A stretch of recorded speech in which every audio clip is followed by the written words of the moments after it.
담당 교사 박연경입니다.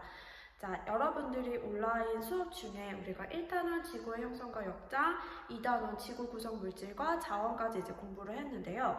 오늘은 1단원 지구의 형성과 역장의 지구 탄생과 지구 내부 구조, 즉 지진파와 이제 그 뒷부분, 지구 구성 물질까지 선생님이랑 같이 문제를 함께 풀어보면서 내용을 함께 정리해보는 시간을 갖도록 하겠습니다. 자, 이 앞부분은 이제 개념뿐만 아니라 이제 물리랑 수학적인 부분도 이제 함께 나오기 때문에 여러분들이 공부하는 데 있어서 조금 어려움을 겪었을 거라 생각을 해요. 그래서 이제 같이 문제를 풀어보면서 정리를 해보도록 하겠습니다. 자, 1번 태양계 형성부터 보겠습니다.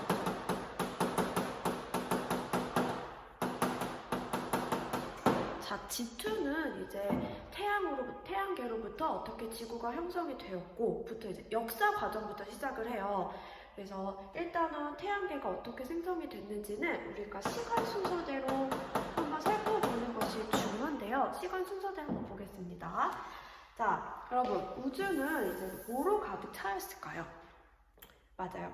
기체랑 티끌, 가스 이런 애들로 이제 가득 구성되어 있는데, 그럼 여기서 한번 물어보겠습니다. 왜냐면 이거는 1학년 때도 한번 배웠던 개념이기 때문에 한번 짚고 넘어갈게요.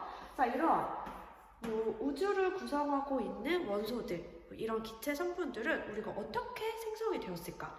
자, 그거는 우리가 두 가지 과정으로 생성이 되는데, 별 내부에서 자체적으로 일어나는 핵융합 반응, 또는 어떻게 발생을 할 수 있냐면 우리가 초신성 폭발. 즉, 생각해보면 수소로 구성되어 있는 이 수소로부터 철까지는 별 내부에서 핵융합 반응을 통해서 우리가 합성을 할 수가 있어요. 하지만 철 이상이 되면은 어떤 힘이 필요한데, 그게 이제 초신성 폭발이라고 해요. 그래서 철부터 그 무거운 원소는 초신성 폭발로 우리가 원소를 합성할 수 있다라고 배웠는데, 이러한 과정들로 구성되어 있는 우주는 기체, 티끌, 가스 이렇게 구성이 되어 있어요. 이런 부분을 우리는 뭐라고 하냐면 뭐라고 할까요? 성운이라고 합니다. 그래서 태양계 형성은 어디서부터 시작을 하냐면 여러 가지 기체들, 가스들로 이루어진 성운으로부터 시작한다라고 생각을 하면 될 것 같아요. 자, 그럼 이 성운은 우리가 별이 탄생할 수 있는 최적의 조건이 된 거고, 별이 탄생을 하게 되면 점차 시간이 갈수록 진화를 하게 돼요. 그러면 진화를 해서 가장 마지막 단계, 질량이 어느 정도 큰 별에서 진화의 마지막 단계는 우리가 뭐라고 하냐면 초신성 폭발이라고 해요. 자, 이 초신성 폭발이 일어나게 될 때는 굉장히 강력한 힘, 에너지가 필요로 하고, 이 폭발로부터 강력한 파가 발생을 하는데, 그 파를 뭐라고 하냐면 충격파라고 해요. 자, 이 충격파가 발생을 하게 되면 어떤 일이 벌어질까요? 빵 하고 파가 발생을 했어요. 그러면 이런 기체, 티끌, 가스로 이루어진 부분에 굉장히 강력한 힘이 발생을 하게 되겠죠? 그래서 이 초신성 폭발로 인해서, 이 충격파로 인해 주변에 밀도 차이를 발생을 하게 돼요. 밀도 차이. 그래서 파가 강력하게 도달한 부분에서는 물질들이 뭉칠 수 있는 힘이 발생을 한다라고 보는 거예요. 그래서 이런 밀도 차이로 인해서 어떤 부분은 굉장히 강력한 아이들이 모이게 되고 응축되는 부분이 생기게 되고, 어떤 부분은 이런 식으로 느슨하게 되는 부분들이 생긴다라는 소리가 돼요. 아, 그렇구나. 성운, 초신성 폭발, 그로 인해 밀도 차이가 발생을 하면, 자, 어느 부분에는 물질들이 강력하게 모이는 부분이 생기게 되겠죠. 그럼 그 물질들이 모인 부분에서는 질량이 있기 때문에 어떻게 되냐면, 질량이 강력한 중력 수축이 일어난다라고 합니다. 계속 물질이 모이게 되면서 지들끼리 뭉치게 되는 거예요. 이때 어떤 과정이 함께 일어나게 되냐면 응축과 집적, 쌓이는 과정이 같이 일어난다라고 우리 교과서상에서 표현을 합니다. 그럼 이렇게 질량이 커서 응축과 집적이 많이 일어난 부분들은 이제 결국 뭐가 되게 되냐면 마지막으로 원시태양. 그래서 우리는 태양이 모든 우주에 질량이 99%가 모여있다라고 하죠. 그만큼 질량이 많이 뭉쳐서 만들어지게 된 부분을 우리는 태양이라고 하고, 그 나머지 부분을 우리가 뭐라고 하냐면 원시 행성이라고 합니다. 되겠죠? 자, 여기서 하나 더 알아둬야 될 부분은 우리는 이 원시 태양을 뭐라고도 하냐면 스스로 생명과 반응을 할 수 있는 물질을 우리는 태양이라고 표현을 합니다. 자, 그러면 이제 어느 순간 충격파에 인해서 질량이 큰 부분에서는 지들끼리 뭉쳐서 원시 태양을 만들고 그 주변부는 원시 행성을 만들어요. 자, 이렇게 그냥 뭉치기만 하느냐? 이 과정 속에서는 뭐가 함께 이루어지냐면 회전이 항상 함께 일어난다라는 사실을 기억을 해야 돼요. 그런데 이 회전의 방향은 우리가 단식의 방향으로 이루어진다고 하죠. 그래서 이때부터 질량이 충격파로 인해 질량이 뭉치게 되는 순간부터 우리는 회전과 수축을 같이 동시에 이루어지면서 태양과 행성을 만든다라고 생각을 하면 되겠습니다. 되겠죠? 그러면 중심에 질량이 뭉쳐있는 부분에 이런 식으로 원시 태양이 만들어지고 얘도 계속 지금 돌고 있는 거예요. 그 주변부도 얘랑 같이 함께 계속 이런 식으로 돌고 있는 거예요. 자, 돌고 있어요. 그럼 돌고 있기 때문에 돌면 돌수록 어떻게 되냐면 얘들아 여기서 우리가 돌면 돌수록 자, 구역을 물질이 띄던 물질들이 회전을 하면 할수록 우리가 납작한 원반 모양이 된다라는 사실도 하나 기억을 해둘게요. 구역을 띄다 이 모양에서 회전을 하면 할수록 납작한 원반 모양으로 가는구나. 자, 그럼 여기서 하나만 더 볼게요. 자, 이 원시 행성에서 우리는 어떤 변화를 거치게 되냐면 자, 태양은 질량이 굉장히 크기 때문에 강력한 힘을 가지고 있어요. 그래서 이 강력한 힘을 뭐라고 하냐면 우리는 태양풍이 분다라고 표현을 하기도 하는데 자, 이 태양 내부에는 여러 가지 원소들이 있는데 강력한 태양풍이 불게 되면 여러 가지 물질들이 방출이 되게 되죠. 그죠? 그때 이 우주 공간에 여러 가지 지금 기체, 가스, 티끌들이 많은데 이 태양풍으로 인해서 힘이 발생을 하면 이 우주 전역에 흩어져 있는 기체들이 성분에 따라 이제 분할을 하게 돼요. 성분에 따라 분할하는 걸 하게 되는데 태양풍에 의해서 자, 생각해 보세요. 가벼운 애들은 태양풍에 어떻게 될까요? 빵 하고 멀리 날아가게 되겠죠. 그래서 태양으로부터 먼 곳에는 가벼운 물질들, 가벼운 성분들이 자리를 차지하게 되고 태양풍에 의해서 어떠냐면 가까운 애들은 멀리 가지 못하는 거야. 자, 멀리 가지 못한다는 애들은 어떨까요? 무게 자체가 무겁겠죠. 그래서 태양으로부터 가까이 있는 애들은 무거운 성분이 자리를 차지하게 된다라는 사실을 우리가 알 수 있었어요. 즉, 이 무거운 성분들은 뭐로 구성된 애들이냐면 철이나 뭐 니켈 이런 애들이 있겠고 가벼운 성분들은 뭐가 있을까요? 수소나 헬륨 이런 애들이 있겠죠. 그래서 결국에 분화하면 할수록 무거운 애들은 이제 뭐가 되냐면 지구형 행성이 되는 것이고 가벼운 애들은 뭐가 되냐면 이제 목성형 행성이 되는 거예요. 될까요? 그래서 이런 식으로 성운에서부터 태양계가 이런 식으로 진화를 해오는구나 라는 사실이에요. 다시 한번 정리해 볼게요. 자, 기체, 가스, 티끌들이 모여있는 부분을 우리는 뭐라고 하냐면 성운이라고 해요. 이 성운 내에서 별이 탄생을 하고 진화를 해서 마지막 단계의 초신성 폭발로 오게 되면 충격파가 발생하고 그로 인해 밀도 차이가 발생을 하면서 태양과 행성 부분으로 나누게 된다라는 거예요. 자, 이때 원시 태양과 원시 행성이 만들어지면서 계속적으로 회전을 하고 있어요. 자, 모양은 어떻게 된다? 동그란 모양에서 점차 퍼지는 원반 모양으로 가게 되고 이때 태양으로부터 태양풍이 발생을 하게 되면 우주 전역에 있던 기체 성분들이 이제 무게에 따라 나뉘어지게 되는데 태양으로부터 가까이 있는 애들은 무거운 애들, 태양으로부터 멀리 있는 애들은 가벼운 애들이 자리를 하게 되면서 지구형 행성과 목성형 행성으로 분화가 되더라라는 거예요. 되겠죠? 자, 그럼 이제 관련된 문제를 한번 풀어보겠습니다. 자, 선생님 올려준 문제 1번부터 볼게요. 자, 1번 보면 태양계의 형성 과정을 나타낸 것이다. 자, 이에 대한 설명으로 옳은 것을 보기에서 모두 고르라고 했는데요. 기억 보세요. 태양계 성운은 납작한 원반 모양에서 구형으로 변한다 라고 했는데 모양 한번 설명을 했어요. 기억. 구형에서 회전을 하면 할수록 납작한 원반으로 가더라. 그래서 기억은 순서가 잘못됐기 때문에 틀린 말이 되고, 니은 행성들의 공정 궤도면은 거의 나란하다. 자, 아까 뭐라 했냐면 회전을 한다 했어요. 같은 면에서 같이 회전을 하기 때문에 공정 궤도면은 우리가 일치할 수밖에 없더라. 니은 맞고, 디귿 자전 방향이나 공전 방향은 우주 탄생 초기부터 반시계 방향으로 돌았기 때문에 같다라고 볼 수가 있어요. 그래서 답은 5번이 됩니다. 다음 옆에 있는 3번 문제도 함께 볼게요. 원시태양과 원시행성이 형성되는 과정을 나타낸 것이다.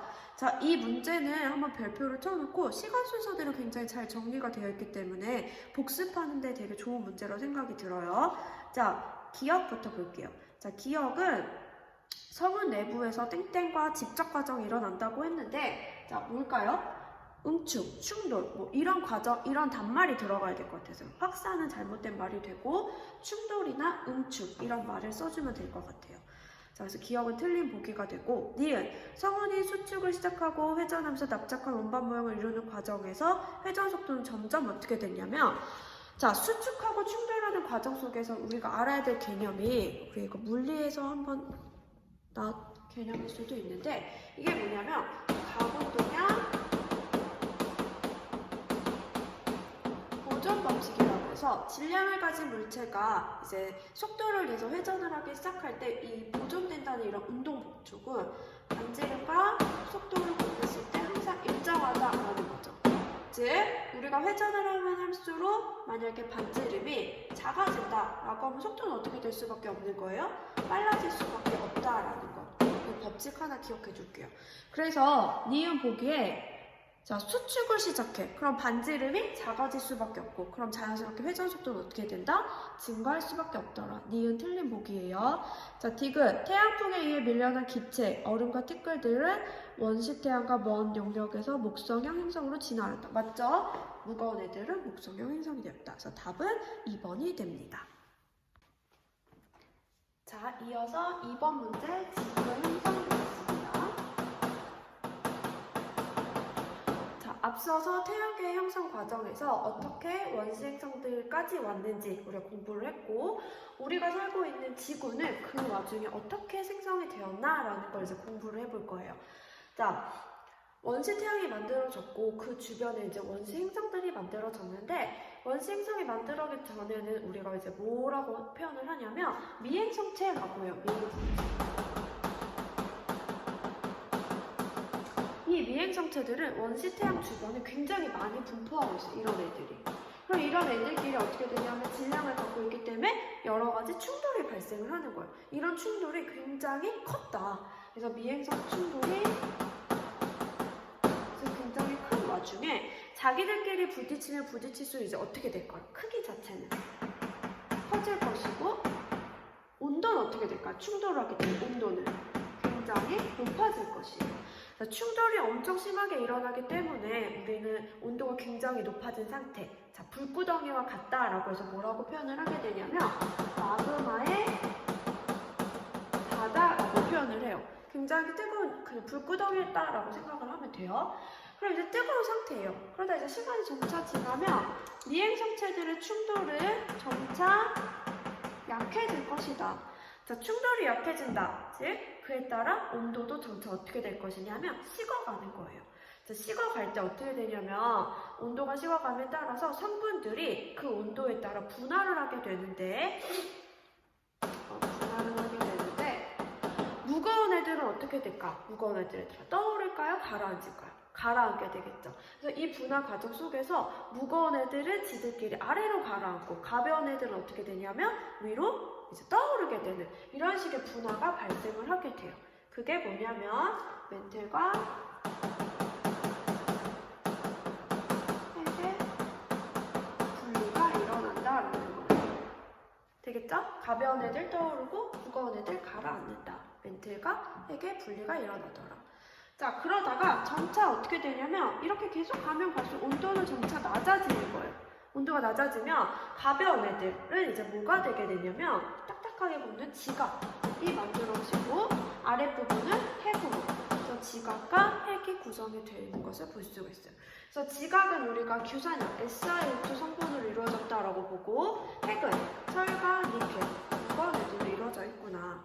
자, 보세요. 자, 지각이 만들어졌다라는 소리는 우리가 이제 직권이 형성이 됐다라는 거예요. 직권. 그럼 이 직권 속에서 뭐가 발생을 하냐면, 아직도 밑에는 뜨겁기 때문에 화산 폭발이 굉장히 빈번하게 일어나요. 자, 화산 폭발이 일어나면 땅 부스러기들만 이렇게 나타나는 게 아니라 수증기도 함께 이제 폭발을 하면서 우리가 발생을 하게 되는데, 그런 수증기들이, 화산 폭발로 인한 수증기들이 응결을 하게 되면 뭐가 될까요? 비가 되겠죠. 그럼 그 비가 모여서 만들어지는 게 뭐예요? 바다가 되는 거예요. 그래서 지각과 핵, 그래서 원시 지각과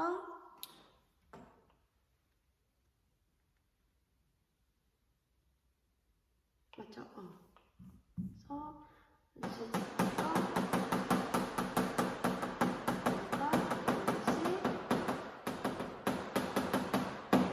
만들어진다라고 이제 표현을 하면 될 것 같아요. 그럼 보세요, 여러분. 이 원시 해양을 누가 만들어진 다음에 만들어진다라고 해야 될까요? 그쵸? 원시 지각이 만들어진 후에 해양이 만들어진다라고 해야겠죠. 시간 순서상. 그래서 이런 식으로 우리가 지구가 형성이 되었고 현재의 모습을 띄었다라고 생각을 하면 될 것 같아요. 자, 그럼 이제 문제 보겠습니다. 2번 지구의 탄생과 진화의 밑에 문제를 보면, 그림은 지구의 형성 과정에 따른 지구의 표면 온도와 반지름의 변화 경향을 순서 없이 나타낸 것이래요. 자, 볼게요. 시간 순서대로 하나는 이렇고 하나는 어떠냐면 이렇게 계속 증가하는 모습이에요. 자, 시간 순서대로 표현을 해본다면 계속 증가하는 거는 뭘로 볼 수 있을까요? 자, 충돌했기 때문에 이제 지구의 크기는 점차 증가하는 걸로 볼 수 있어요. 그래서 이렇게 증가하는 거 우리가 반지름. 그래서 반지름의 경향성으로 볼 수가 있고, 자, 한 번 정점을 찍었다가 감소하는 건 뭐로 볼 수 있냐면 우리가 온도로 볼 수 있는데, 자, 정점을 찍었을 때 단계를 표현해봐라 라고 하면 뭐가 될까요? 그쵸, 마그마 바다 형성을 볼 수 있겠죠. 이때가 가장 부글부글 끓는 불의 상태다라는 거. 그 이후에는 이제 점차 식어가고 분화를 해가면서 지각과 바다를 만든다고 볼 수 있겠죠. 자, 그럼 기억부터 보겠습니다. 표면 온도 변화는 우리가 얘기 때문에 B로 볼 수가 있겠죠. 그래서 기억은 틀린 보기가 되고, 니은 가에서 수권이 형성되었다라고 하였는데, 가는 원시 지구 형성부터 마그마 바다 형성 그 과정 사이예요. 그때가 아니라 수권은 언제 만들어졌다라고 하죠? 직권이 형성된 이후에 만들어지는 거기 때문에 원시 지각 형성 이후로 보면 되겠습니다. 자, 디귿 나에서 지구 중심부의 밀도는 증가하였다라고 하였는데, 그쵸? 무거운 애들은 계속 안으로 들어가기 때문에 밀도는 증가한다고 볼 수 있습니다. 그래서 답은 2번으로 표시하면 될게요. 자, 옆에 문제 보겠습니다. 그림은 지구 진화 과정의 일부를 나타낸 것이다. 과정 가나다에 대한 설명으로 옳은 것을 이라고 했어요. 자, 가로 가면 갈수록 충돌이 점차 계속 일어나면서 크기는 어떻게 된다? 증가하더라. 그쵸? 시간이 갈수록 크기는 증가하고, 자, 정점을 찍은 다음에 온도는 어떻게 된다? 내려간다 라고 보면 일단은 보고 이제 문제를 들어가 볼게요. 기억, 가에서 지구의 온도는 하강하였다 라고 했는데, 가는 어떤 상태냐면 마그마 바다 상태예요. 자, 마그마 바다 상태는 온도가 어떻다? 굉장히 높다. 그러니까 기억 틀렸고, 니은 나에서 밀도가 큰 물질이 지구 중심부로 이동하였다. 나가 뭐예요? 나가 뭘까요? 벤틀과 핵의 분리가 되는 거죠. 그러니까 무거운 애들을 중심부로 증가하면서 밀도가 커진다. 그래서 니은은 맞는 설명이고, 디귿 다에서 대기 중에 수증기가 응결하여 비로 내렸다. 그래서 원시 지각 형성 이후 우리가 바다가 만들어졌다라는 사실 기억해두면 될 것 같아요. 그래서 답은 5번이 됩니다. 자, 이제 3번. 그리고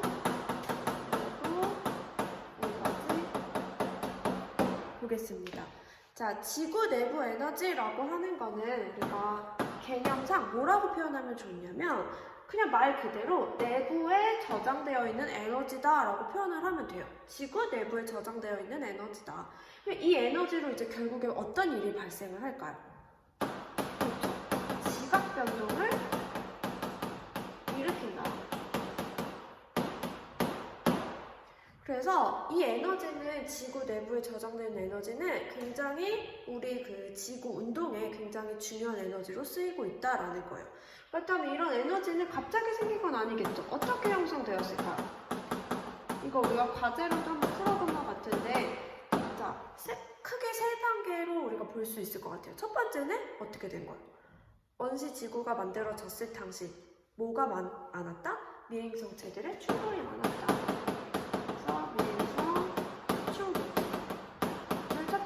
수가 있고, 두 번째 어떻게 되냐면 이 만들어지고 난 다음에도 질량을 가진 애들끼리 있으면 계속 뭐가 일어나냐면 수축이 일어나요. 그래서 이런 수축으로 발생하는 열 자체가 지구 내부 에너지의 근원으로 작용한다라는 거예요. 두 번째는 중력 수축 에너지.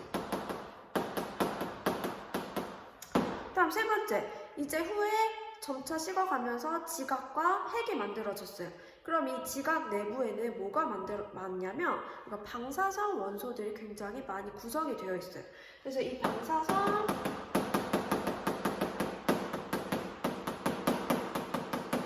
동위 원소들이 붕괴를 하면서 내는 열 자체도 만만치 않게 크더라. 그래서 우리는 지구 내부 에너지의 형성 근원으로 세 가지를 볼 수가 있습니다.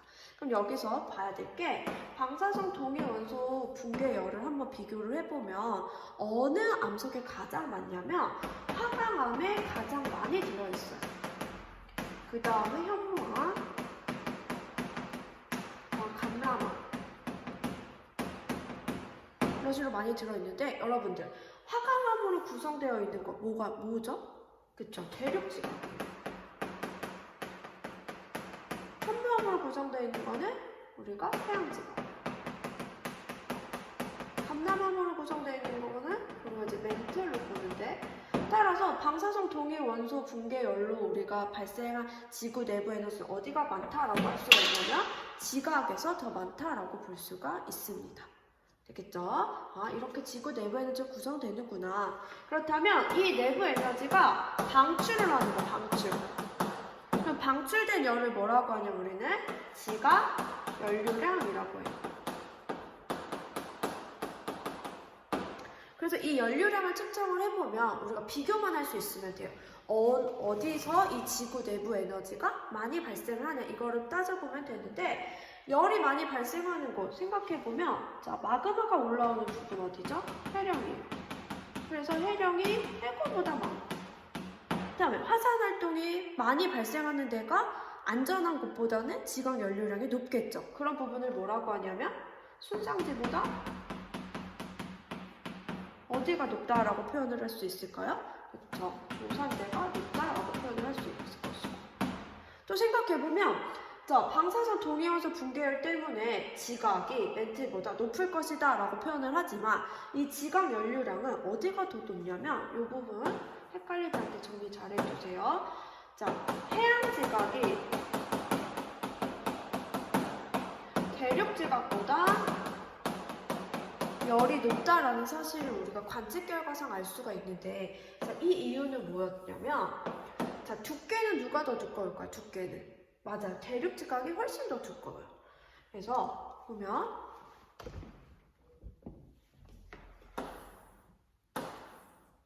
자, 얘가 대륙 지각이고 얘가 해양 지각이에요. 밑에는 뭐가 있어요? 멘틀에 대륙이 있어요. 그쵸? 자, 대륙 지각은 방사성 동위 원소 열 자체는 크지만 밑에서부터 오는 멘틀의 열 공급이 해양 지각보다 어떠냐면 둔할 거예요. 얘가 얇기 때문에 멘틀로부터 열 공급이 활발하고 이 지각, 위에서 측정하는 열 자체는 대륙 지각보다는 해양 지각이 훨씬 클 것이다 라는 거. 그래서 이렇게 따져보면 돼요. 얘로부터 오는 열이 해양 지각이 훨씬 공급이 잘 되기 때문에 지각 연료량 자체는 해양 지각이 높다라는 사실. 되겠죠?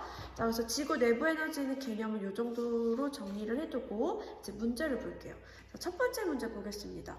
기억, 암석에 포함된 방사성 원소의 함량은 지각의 멘틀보다 많다라고 했는데 방사성 원소의 함량은 지각이 멘틀보다 낮은 건 맞죠? 그렇죠? 그래서 기억은 맞는 말이고 니은, 지각 연료량이 지구 평균보다 높은 영역은 주로 해양에 분포한다라고 했는데 이것만 봐도 알 수 있어요. 해양 지각이 대륙 지각보다는 지각 연료량이 높고 그림에서 봐도 알 수 있어요. 지각 연료량이 지구 평균보다 높은 영역은 우리가 그 암영 처리되어 있는 부분 해양에 있습니다. 그래서 니은도 맞고 디귿 A 지역이 B 지역보다 지각 연료량이 높은 것은 지각의 방사성 원소에 의한 발열량이 크기 때문이다가 아니라 멘틀의 열대류 때문이다 라고 표현을 해야겠죠. 그래서 디귿 보기는 많이 낚이는 부분 중에 하나예요. 디귿. 디귿은 별표를 쳐놓고 한번 다시 보세요. 자, 이제 옆에 있는 문제 볼게요. 회저 확장 속도에 따른 이제 지각 연료량을 물어봤는데, 자, 요거 개념 하나만 정리하고 갈게요. 자, 회저 확장 속도. 자, 이 부분은 그냥 그래프만 해석해도 되지만, 그냥 이 나온 개념이기 때문에 하나만 이제 정리를 해볼게요. 자, 회자가 확장이 될 때는 빠른 확장이냐, 느린 확장이냐에 따라서 지각 연료량에 조금은 다른 차이점이 있어요. 그래서 빠른 확장은 빠르게 일어나니까 짧은 시간 동안 일어나겠죠. 느린 확장은 그만큼 느린 시간 동안 일어나는 확장이에요. 자, 짧은 시간 동안 밑에서 열 공급이 많이 일어나면 즉 빠른 확장이 일어나는 공간에는 어떨까? 연료량이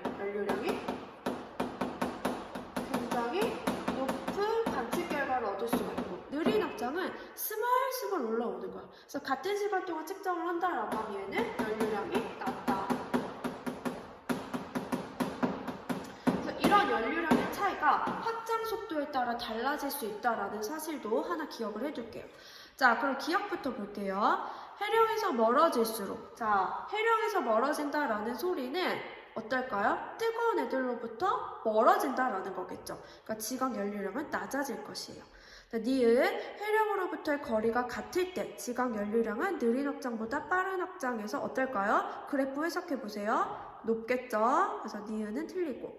자, 디귿, 빠른 확장판의 이동 속도가 자, A 지점에서 물어봤어요. A 지점에서 지각의 나이를 물어봤는데 자, 나이는 결국은 시간의 개념이겠죠, 여러분들. 그럼 시간은 뭐예요? 속도분의 거리. 근데 여기서 조건을 줬어요. 형광펜 치세요. 이동 속도가 일정하다라고 했기 때문에 이런 식을 쓸 수가 있는 거예요. 자, 이런 걸 적용을 해본다면 속도는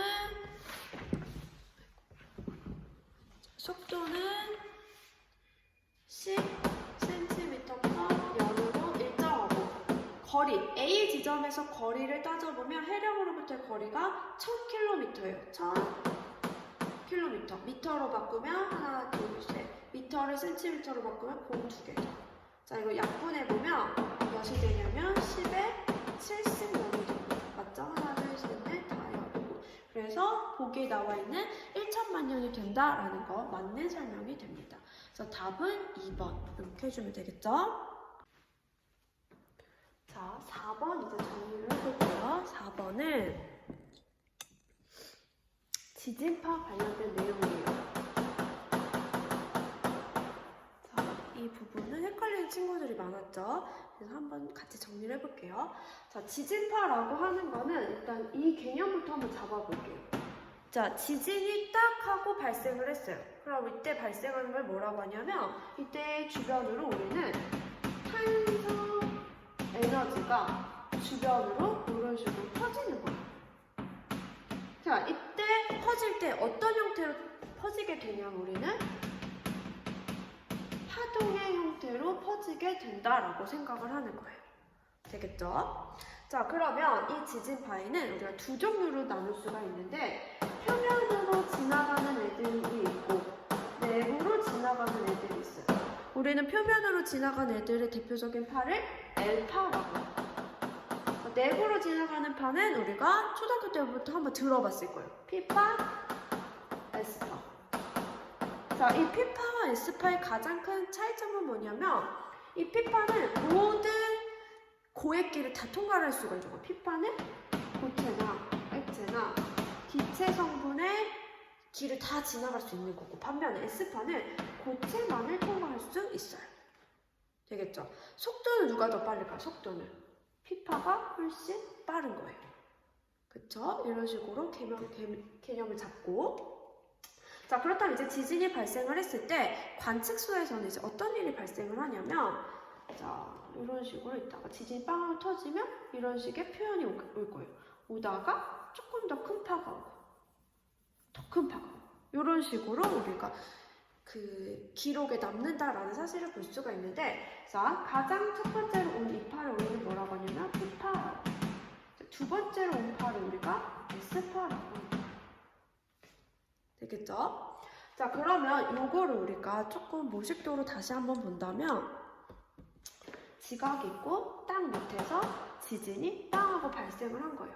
자, 지진이 발생한 이 지점 우리는 뭐라고 하냐면 진원이라고 하고, 바로 그 윗부분의 지표면을 우리는 진앙이라고 해요. 그랬을 때 우리는 우리나라 상에서도 여러 가지 지진 관측소가 있는데, 그냥 여기 평면상에 그려보면, 자, 관측소가 있다라고 해볼게요.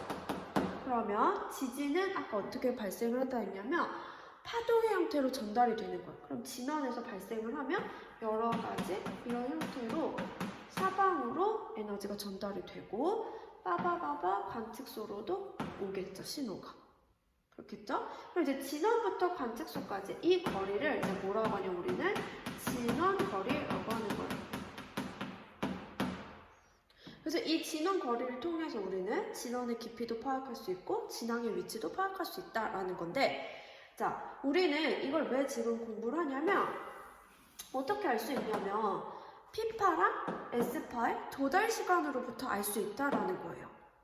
그래서 중요하게 봐야 될 게 P파와 S파 사이에 이러한 시간 간격을 우리는 PSC라고 하더라. 그럼 생각해 보세요. P파가 오고 그 다음에 S파가 와요. 그럼 이 시간 간격이 크면 클수록 이 진원 거리 자체도 어떻게 될까요? 길어지겠죠. 그래서 그걸 한번 계산을 해볼 거예요. 자, PSC. 다르게 표현하면 시간이 있기 때문에 누가 더 먼저 와요? P파가 오고 그 다음에 S파가 와요. 그럼 시간 자체는 S파가 더 길 거예요. 그래서 S파 도달 시간에서 P파의 시간을 뺀 게 우리 PSC라고 하겠죠. 그럼 해볼게요. 시간은 뭐예요? 속도분의 거리. 그래서 S파의 속도분의 거리, 진원거리 넣어주면 되겠죠? 빼기 VP분의 D. 그럼 약분을 해보면 VX, VP. D로 묶고 VP, 이렇게 하면 결국에 PSC에 관련된 진원거리를 알 수 있다라는 거예요. 되겠죠? 그래서 요거 하나 보고, 자, 이제 해석 문제로 많이 발생을 한 게 뭐냐면, 자, 이렇게 발생한 걸 우리가 그래프로 한번 나타내보죠. 이 그래프를 우리는 뭐라고 하냐면 주시 곡선이라고 해요. 자, 주시 곡선은 어떻게 나타내냐면, 자, 세로축을 시간으로 보고 가로축은 거리라고 표현을 하는데, 그 거리를 우리는 진앙 거리라고 볼게요. 그래서 이 주시곡선 상에는 이런 식으로 두 가지의 형태로 띄게 되는데, 자, 볼게요. 자, 진앙거리. 딱 그 부분부터 시간이 가면 갈수록, 거리가 증가하면 증가할수록 어떤 파가 먼저 찍히고 후에 나머지 애들이 찍혀요. 그쵸? 그럼 첫 번째로 도달하는 파는 뭐라 그랬어요? P파. 그래서 요 밑에 있는 거 우리는 P파의 주시곡선이라고 하고, 두 번째로 도달하는 파를 우리는 S파의 주시곡선이라고 합니다. 그 다음에 여기서 또 하나 봐야 될 게, 자, 기울기 한번 파악을 해보겠습니다. 기울기. 자, 기울기는 뭐냐면 뭐예요? 진한 거리분의 시간. 진한 거리분의 시간. 다른 말로 하면 뭐냐면 속도분의 1이 돼요. 즉, 그래서 이 기울기가 크면 클수록 어떨까? 기울기가 크면 클수록 속도가 작아지는구나, 역수의 관계구나 라는 사실까지 파악을 해주게요. 되겠죠? 짜잔! 여러분, 제가 지금 이제 이 프로젝트를 띄우기 위해 생물실로 왔습니다. 자, 이제 지진파 관련된 개념을 정리했기 때문에 문제를 함께 같이 풀어보겠습니다. 자, 얘는 이제 우리가 주시곡선이라고 해서 P파와 S파의 기록을 가로축 거리, 세로축 시간에 따라 나타낸 그래프예요. 자, 보면 자, 도달 시간이 길어지는, 자, 먼저 도달한, 밑에 있는 이렇게 시간이 작은 요 파를 우리는 뭐라고 하냐면 도달한 파 P파라고 하고, 이제 시간이 조금 더 뒤늦게 오는 파를 우리는 S파라고 합니다. 죄송합니다. 그죠? 그래서 위에 있는 요 파를 S파, 밑에 있는 걸 도달 시간이 짧은 P파라고 해요. 자, 이제 지진 기상으로 오면은, 자, 지진이 이제 종이에 기록이 되는 거예요. 그럼 가장 먼저 도달하는 파 P파, 이후에 도달하는 파 S파. 조금 더 이 폭이 커진 걸 볼 수가 있어요. 그만큼 진폭이 커졌다는 소리는 피해 정도가 커졌다라는 사실로도 볼 수가 있습니다. 자, P파가 도달을 하고 S파가 도달한 이 시간 차이를 우리는 PSC라고 했고, 자, 이 PSC를 가지고 우리는 진원이 발생한 진원 거리까지 파악할 수 있다라는 개념 꼭 정리해 두세요. 자, 그럼 선지 보겠습니다. 기억은, 자, 요 파 물어봤어요. 자, 요 파는 뭐예요? S파. 그죠? S파는 고액길을 뭘 통과할 수 있다. 어디만 통과할 수 있어요? 고체만 통과할 수 있기 때문에 기억은 틀린 선지가 되는 것이고, 니은, A의 지난 거리는 60km보다 멀다라고 했는데, 자, A를 보면 우리가 PSC를 계산을 할 수가 있어요. 자, 여기서부터 여기까지 도달한 이 시간을 계산을 해보면, 우리가 문제에서 시간을 계산해보면 몇 초가 나오냐면 한 10초 정도가 나와요. 그러면 이 PSC, 자, S파 도달하고 P파 도달하는 시간 간격, 세로축의 시간이기 때문에 PSC로 볼 수가 있어요. 자, 이 PSC가 10초가 되는 지난 거리를 살펴보면 몇 킬로가 나오냐면 80km가 나오기 때문에 60km보다 멀다라는 선지는 맞는 말이 돼요. 자, 디귿, 지난 거리는 A가 B보다 멀다라고 했는데, 자, 여기 보면 간격이 누가 더 크죠? B가 더 커요. 자, PSC가 크다라는 소리는 지난 거리는 누가 더 멀다? B가 더 멀다라는 사실. 그래서 틀린 보기가 돼서 정답은 1번이 됩니다. 되겠죠? 자, 그럼 옆에 두 번째 문제도 한번 살펴보겠습니다. 자, 잘 보이죠?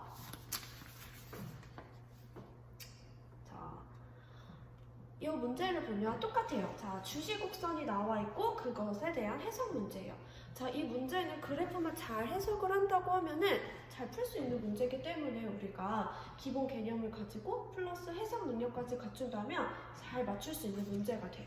자, 볼게요. 자, 도달 시간 짧은 거. 자, 요게 무슨 파다? 밑에 있는 게 P파, 위에 있는 게 S파다.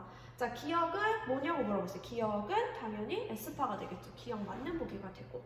니은, A는 지난 거리가 멀수록 증가한다 라고 했는데, 이 A가 뭐예요? P파와 S파의 시간 간격 PSC가 되기 때문에 PSC가 멀면 멀수록 어때요? 지난 거리 커지고. 자, 또 보세요. 이 간격이 커지면 커질수록 모두 같이 늘어나고 있는 가로축에 지난 거리 자체도 늘어나고 있는 모습을 볼 수 있어요.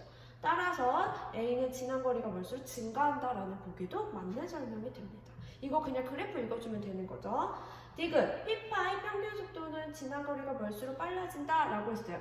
보세요. P파의 평균 속도는, 자, 속도라고 하는 건 우리가 어떻게 구할 수 있다라고 했냐면 기울기 분의 1로 구할 수가 있어요. 즉, 이 기울기가 낮으면 낮을수록 어떻게 되는 거예요? 속도가 빨라진다라는 사실을 앞서서 개념 정리를 했어요. 따라서 P파의 평균 속도는 지난 거리가 멀수록, 자, 지난 거리가 멀수록 기울기 자체가 어떻게 되냐면 기울기가 낮아진다. 따라서 속도가 증가한다라는 사실이에요. 그래서 디귿은 맞는 보기가 되기 때문에 정답은 5번이 됩니다. 자, 이렇게 풀어줄 수 있겠죠? 자, 이제 지진파 다음으로 우리가 지진파를 가지고 뭐를 알 수 있냐면 지각의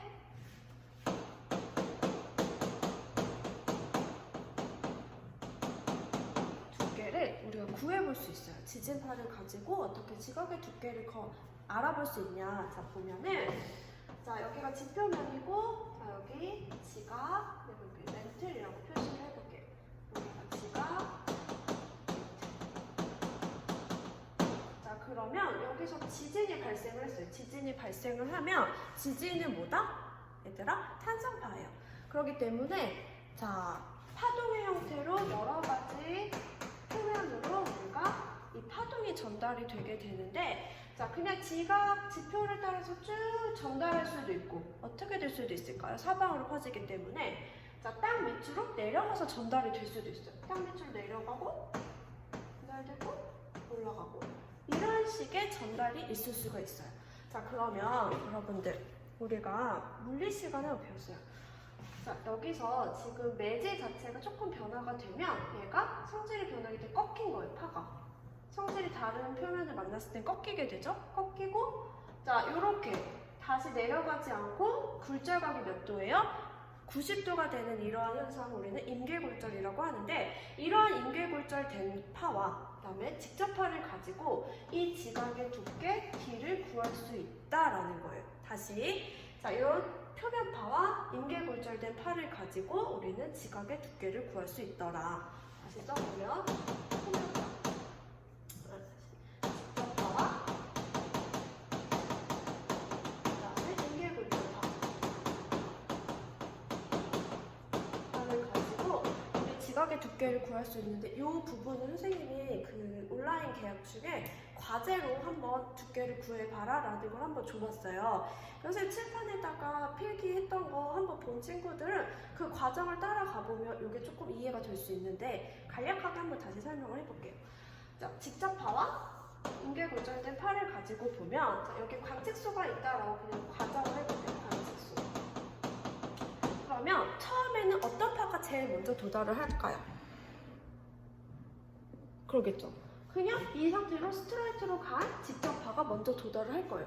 하지만 이제 시간이 가면 갈수록 직접파도 오고 굴절된 파도 올 텐데, 이 밑으로 들어가서 이제 지각과 멘틀 이 경계면에서는 속도가 어떻게 될까? 조금은 빨라질 거예요. 그렇기 때문에 어느 순간이 되고 나면 직접파보다 이 임계굴절된 파가 더 먼저 도달하게 되는 그런 현상이 발생을 하게 돼요.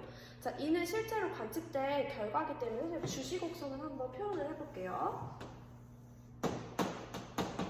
이 주시곡선을 표현을 해보면, 자, 가로축은 지난 거리고, 그 다음에 세로축은 우리가 도달 시간으로 볼 수 있어요.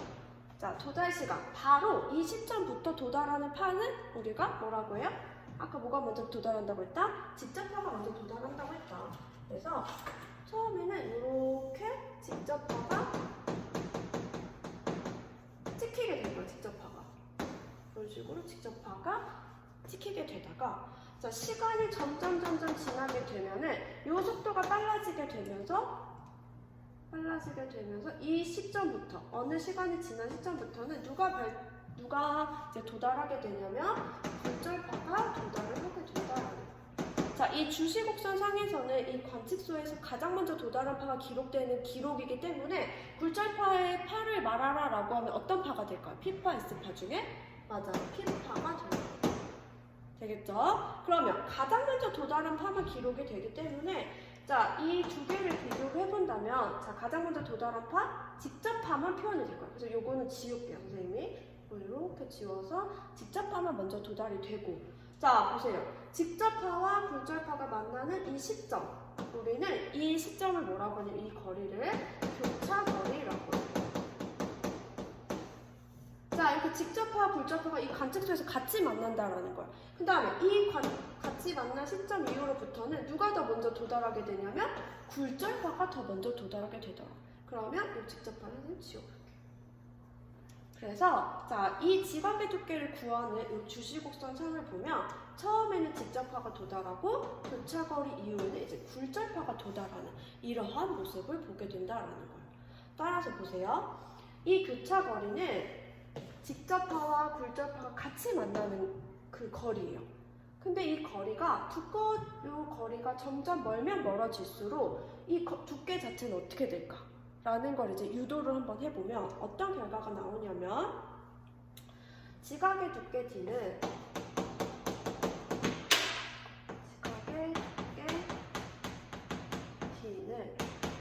2분의, 자, 얘는 뭐라고 하냐면 요 거리예요. 교차거리분의 V2 플러스 V1분의 이라는 식을 우리가 수학과 물리를 합치면 이러한 공식을 하나 이끌어낼 수가 있어요. 즉, 이 식을 외우라는 건 아니고 우리가 꼭 기억을 해야 되는 건 지각의 두께 D와 교차거리 L은 어떤 관계다? 비례 관계다. 즉, 지각의 두께 D가 커지면 커질수록 교차거리 L이 증가한다라는 사실 꼭 기억을 해둘게요. 되겠죠? 그래서 우리는 직접파, 굴절파 이런 애들을 가지고 지각의 두께를 구할 수 있더라라는 거. 되겠죠? 그러면 우리 문제 밑에 5번이랑 옆에 있는 문제 기출문제 한번 풀어볼게요.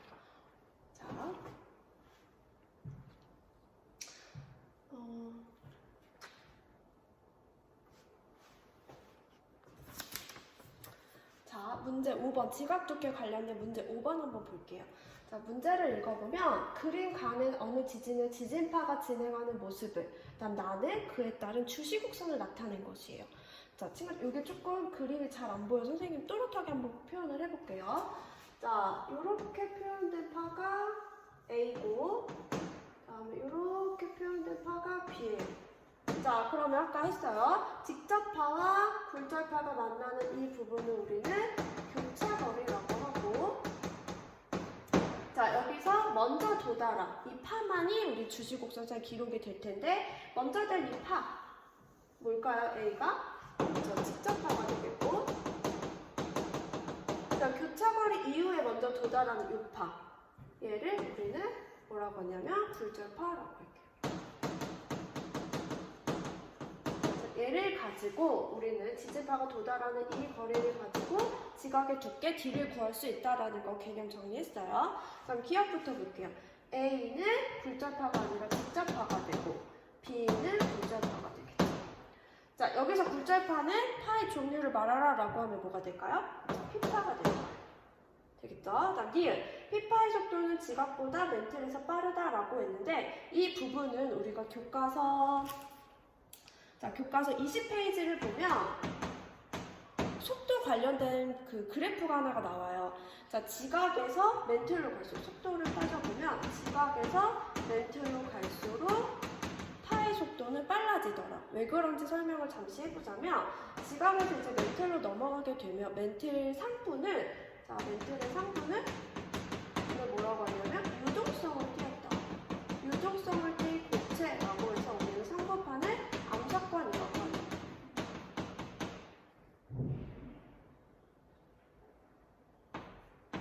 그렇죠?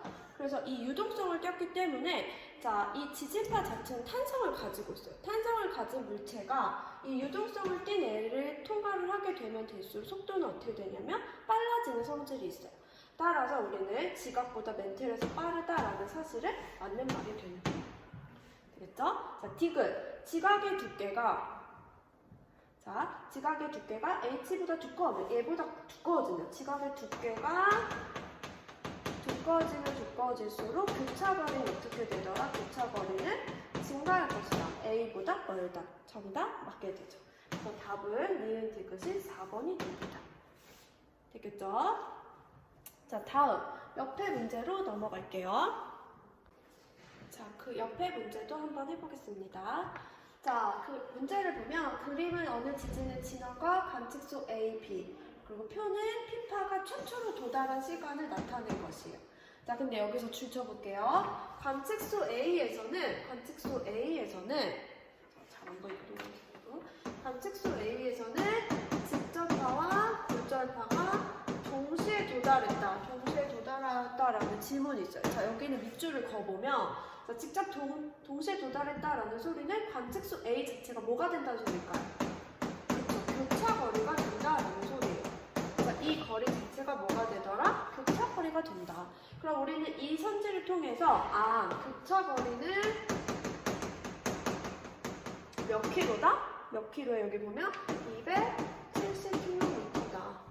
자, 그러면 이 부분이 교차거리가 되기 때문에 이 교차거리가 지나게 되는 비관측소에서 누가 먼저 도달을 할까요? 그쵸? 뭐가 먼저 도달을 해요? 굴절파가 직접파보다 먼저 도달한다는 사실. 그럼 이 이전에는 누가 먼저? 직접파. 이 이후에는 굴절파가 먼저 도달한다는 사실을 알 수가 있는 거예요. 되겠죠? 그럼 이제 밑에 문제를 풀어볼게요. 자, 기억부터 볼게요. B에는 직접파가 도달하지 않는다. 도달하지 않는다가 아니라 순서가 누가 먼저 도달하는 것 비해서는 굴절파 오고 그 다음에 직접파가 온다는 소리. 그래서 기억은 틀린 문제가 보기가 되고, 자 V2의 속도를 한번 구해보라 라고 했는데 볼게요. 자 관측소 A에서는 45초 만에 A파가 도달했고, 그 다음에 굴절파가 이제 먼저 도달할 건데 굴절파 어떻게 올까? 굴절파 똑같이 이러한 각도로 진입을 할 거예요.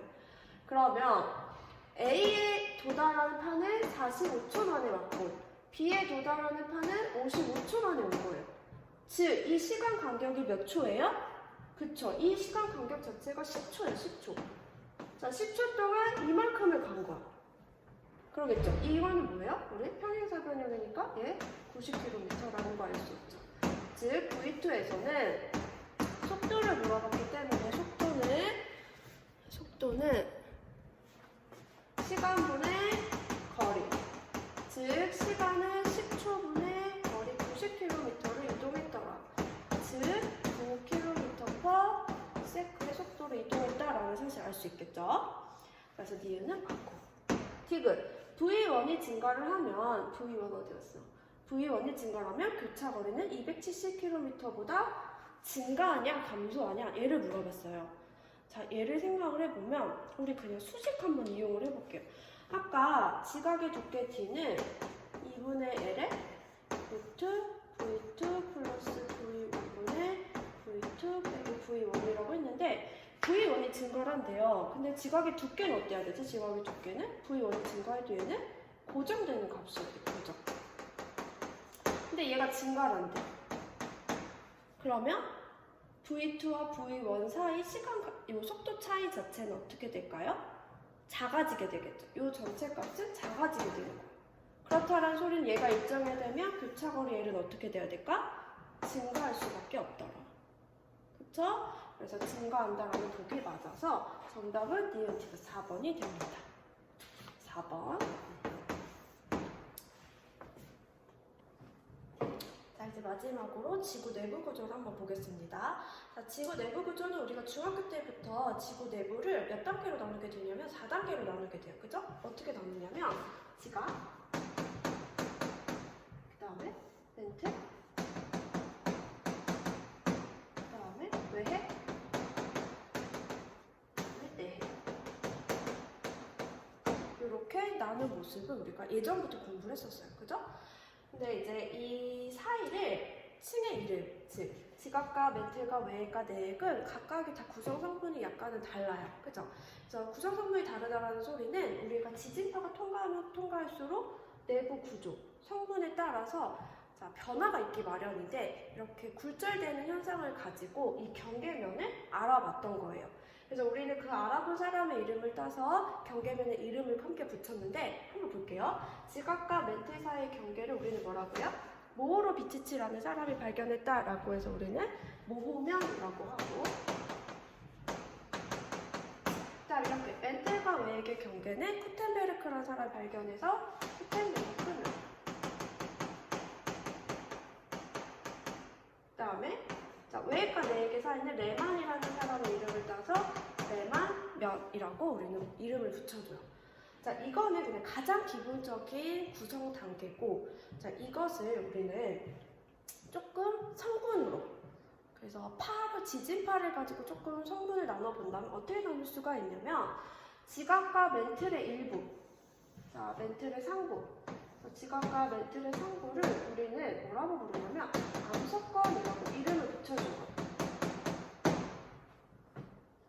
그러면 이 암석권은 우리가 판의 움직임, 판이 이동한다라는 말 하죠. 그 판은 우리가 이 암석권이라고 해요. 이 경계까지 알아둘게요.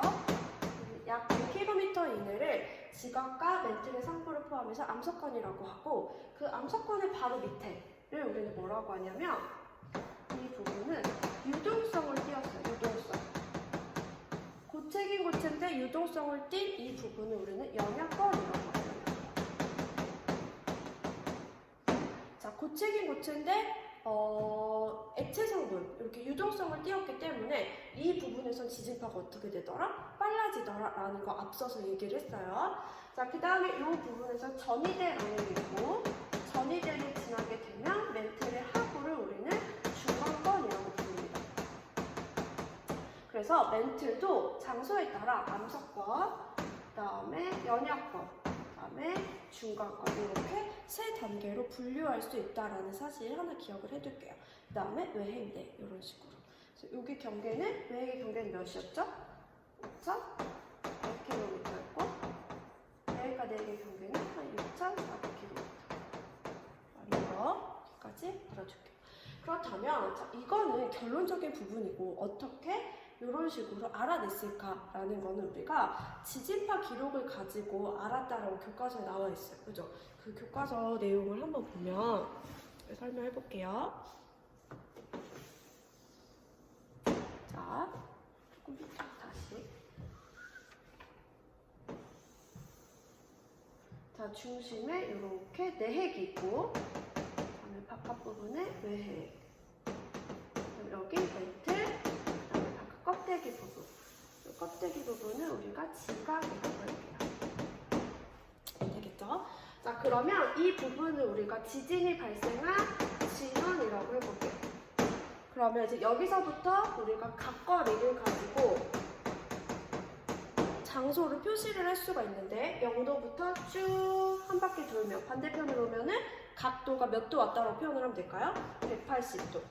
자, 쭉 와서 한 바퀴 돌면 360도.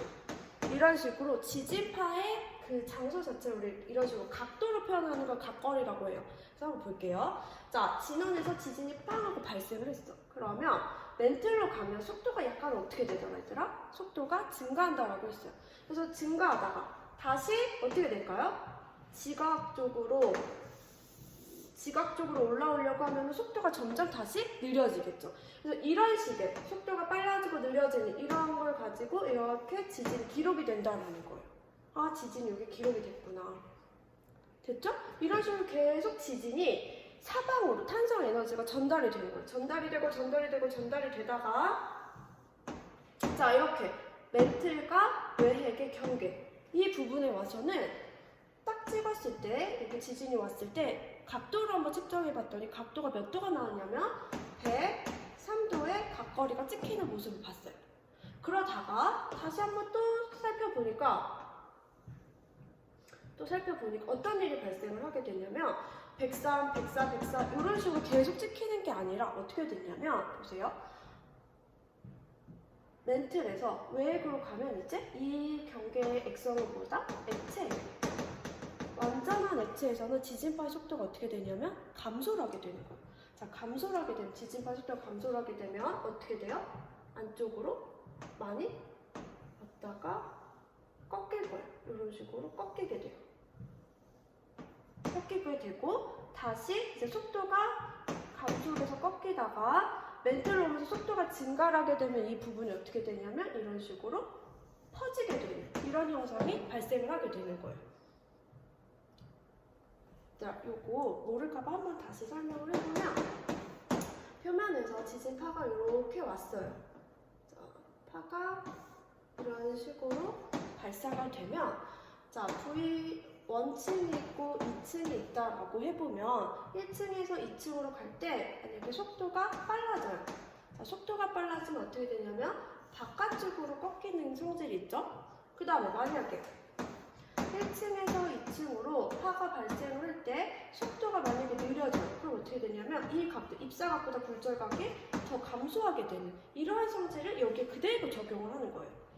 그래서 다시 보면 멘틀에서 외핵으로 오면 올수록 속도가 느려지기 때문에 안쪽으로 이렇게 굴절을 하게 되고 그 다음에 외핵에서 다시 멘틀을 통과를 하게 될 때는 속도가 증가하니까 어떻게 돼요? 이렇게 바깥으로 꺾이게 된다라는 거예요. 자, 이때 찍어봤을 때 이때 103도에서 다시 찍히지 않던 피파의 지진 기록이 어디서 다시 찍히게 되냐면 142도에서 찍히게 된다라는 거예요. 자, 이렇게 103도에서 142도에 파가 아무것도 기록이 되지 않는 이러한 부분을 우리는 뭐라고 하냐면 암형대라고 해요.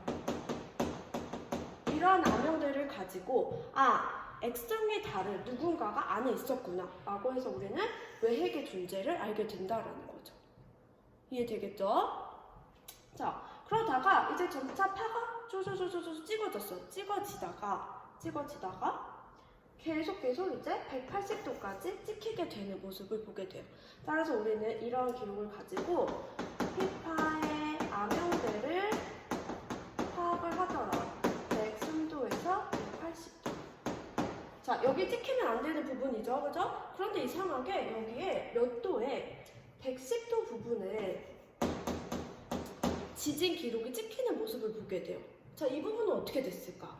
왜 여기 110도가 찍혔을까 보면, 자, 다시 보세요. 자, 여기서 굴절이 되다가 외액 부분에 우리는 어떻게 돼요? 안쪽으로 꺾이는 거야, 안쪽으로. 그러다가 다시 어때? 네, 고체를 만나게 되면 바깥쪽으로 꺾이네, 바깥쪽으로 꺾이고 다시 속도가 느려지니까 어떻게 돼요? 속도가 느려지니까 안쪽으로 꺾이고 다시 속도가 느려지면 바깥쪽으로 꺾이게 되면서 이 110도 부분에 지진 기록이 관측되는 모습을 보게 된다는 거예요. 이걸 누가 발견을 하게 됐냐면 이 부분을 레만이라는 사람이 발견을 해서 액체 안에 또 다른 애가 있구나라는 사실을 알게 된다는 거예요. 되겠죠? 그 다음에 이제 비로소 우리는 S파의 암형대까지 생각을 해보면, 자, 여기까지 똑같이 P파, S파 같이 찍히는, P파, S파 모두 다 103도까지 찍히다가, 자, 액체를 만나게 되는 순간 S파는 어떻게 된다? 사라져버린다. 따라서 S파 암형대는 103도 이상부터 우리는 S파 암형대다라고 표현을 하게 되는 거예요. 되겠죠?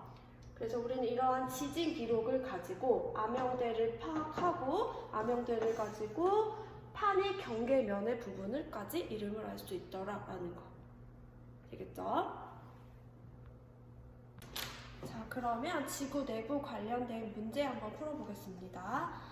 자, 첫 번째 있는 문제를 보면 그림은 진원으로부터 지구 내부를 통과하여 전파되는 지진파의 경로로 나타낸 것이다. 이러한 각거리를 통해 우리가 암형대를 파악했고 그 암형대를 가지고 그 경계면을 알았다라는 사실을 공부를 했어요. 그죠? 자, 문제 볼게요. 기억, 피파가 기억의 경로를 따라 전파되는 동안, 자, 기억의 경로 이런 식으로 전파가 된대요. 여러분, 이런 식으로, 자, 이런 식으로 전파가 된다라고 했는데, 이런 식으로 전파되는 거는 어디만 통과라고 할까요? 지각에서 멘틀까지만 오게 된 거예요. 그죠? 자, 지각에서 멘틀 오고, 보면 기억의 경로는 지각에서 멘틀. 다시 이 부분에 기록이 찍혔다라는 소리는 지각으로 다시 올라왔다라는 소리가 되겠죠. 지각, 멘틀, 지각 이런 경로가 될 텐데, 지각에서 멘틀로 갈 땐 유동성을 띈 부분을 지나게 되면 속도가 증가한다고 했기 때문에 속도가 증가하다가 다시 속도가 떨어지는 이러한 경향성을 나타내게 돼요. 따라서 속도가 계속 빨라진다라고 하면 잘못된 부분이 되겠죠. 니은, 피파는 핵을 통과하여 A 지점에 도달할 수 있다라고 했는데 자, 피파는 핵을 통과하여 A 지점에 도달할 수 있다. 자, A 지점은 여기예요. 142도가 지난 부분이기 때문에 142도 이상에서는 도달할 수 있더라. 맞죠? 그래서 니은은 맞는 보기가 되고, 디귿, 피파가 멘틀에서 외액으로 진입할 때 속도가 빨라진다. 멘틀에서 외액으로 진입할 때 속도는 어떻게 되더라? 늦어지더라. 그래서 답은 2번이 되겠죠. 다음 옆에 문제 또 같이 볼게요. 자, 이렇게 지구 내부 구조를 묻는 문제는 보통 이렇게 주는 문제, 정답을 맞추려고 주는 문제이기 때문에 자세히 볼게요. 자, 보면 그림은 피파의 속도를 깊이에 따라 나타낸 것이다. 한번 표시를 해볼게요. 자, 여기 A 부분은 지각을 넘어서서 부부까지 어떻게 되냐면 속도가 점차 빨라지고 있는, 그래서 우리는 지각과 멘틀의 상부까지 합쳐진 이 부분을 A를 뭐라고 할까? 암석관이라고 하겠죠. 그럼 B 부분은 어때요? 속도가 멘틀에서 계속 증가하고 있네? 여기 유동성을 띈 부분 연약.